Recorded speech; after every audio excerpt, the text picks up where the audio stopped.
No hay nada tan apasionante como una buena historia de rescate. Pablo en Efesios 2 nos da una visión detallada y personal de la misión de rescate más grandiosa de todos los tiempos. Nos referimos a los esfuerzos de Dios para redimir a la humanidad.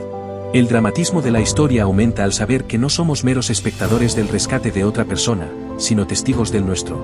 Muertos y engañados por Satanás. Pablo describe la salvación dada a los cristianos y cuenta la historia de los creyentes de Éfeso. En él también vosotros, habiendo oído la palabra de verdad, el evangelio de vuestra salvación, y habiendo creído en él, fuisteis sellados con el Espíritu Santo de la promesa. En Efesios 2 del 1 al 10, Pablo ahora contará la historia de su conversión con más detalle, con un enfoque más personal. Contrasta su pasada existencia pecaminosa con las bendiciones de la salvación de Dios. El apóstol celebra la base de esa salvación en la gracia y la obra creadora de Dios. Porque por gracia sois salvos por medio de la fe, y esto no de vosotros, pues es don de Dios, no por obras, para que nadie se gloríe.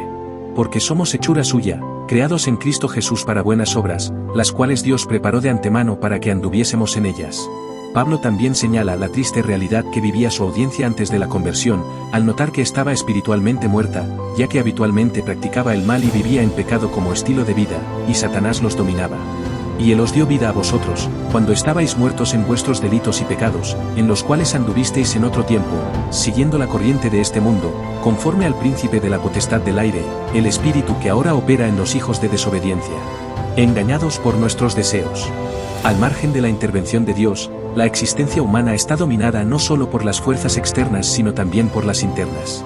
Entre los cuales también todos nosotros vivimos en otro tiempo en los deseos de nuestra carne, haciendo la voluntad de la carne y de los pensamientos, y éramos por naturaleza hijos de ira, lo mismo que los demás. La expresión por naturaleza hijos de ira también apunta a otra realidad abrumadora. Si bien todavía poseemos la imagen de Dios, hemos llegado a comprender que hay algo profundamente malo en nosotros. Tendemos a la rebelión contra Dios y a la autodestrucción. Los seres humanos, por defecto, estamos atrapados en un patrón de comportamiento pecaminoso y autodestructivo al seguir los dictados de Satanás y nuestros propios deseos pecaminosos innatos. En cuanto a la pasada manera de vivir, despojaos del viejo hombre, que está viciado conforme a los deseos engañosos, y renovaos en el espíritu de vuestra mente, y vestíos del nuevo hombre, creado según Dios en la justicia y santidad de la verdad. Resucitados, ascendidos y exaltados con Cristo. Efesios es una carta impregnada de Cristo. Pablo amplía este tema al utilizar tres verbos compuestos para desplegar la sorprendente verdad de que, mediante las iniciativas de Dios, los creyentes mismos participan de importantes acontecimientos de la historia de la salvación que se centran en el Mesías. Los creyentes son resucitados, ascendidos y exaltados con Cristo, lo que significa que los creyentes participan de la entronización de Cristo en el trono cósmico. Aun estando nosotros muertos en pecados, nos dio vida juntamente con Cristo, por gracia sois salvos, y juntamente con Él nos resucitó, y asimismo nos hizo sentar en los lugares celestiales con Cristo Jesús, para mostrar en los siglos venideros las abundantes riquezas de su gracia en su bondad para con nosotros en Cristo Jesús. Tenemos el derecho de pasar de una existencia pecaminosa a una vida de abundancia espiritual y poder en Cristo. Porque no nos ha dado Dios espíritu de cobardía, sino de poder, de amor y de dominio propio.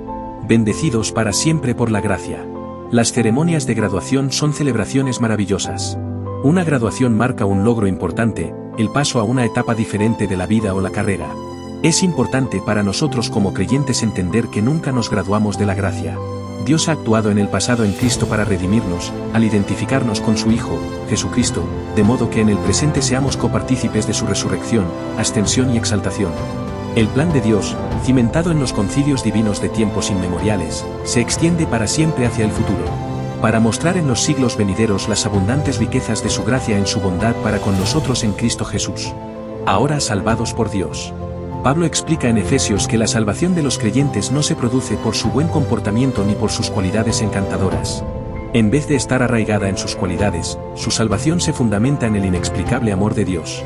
Con misericordia y amor, Dios actúa en favor de ellos en Cristo Jesús, resucitándolos de la muerte espiritual. La salvación de los creyentes es una obra divina, no humana. No se origina en nosotros sino en el don de Dios. Porque somos hechura suya, creados en Cristo Jesús para buenas obras, las cuales Dios preparó de antemano para que anduviésemos en ellas.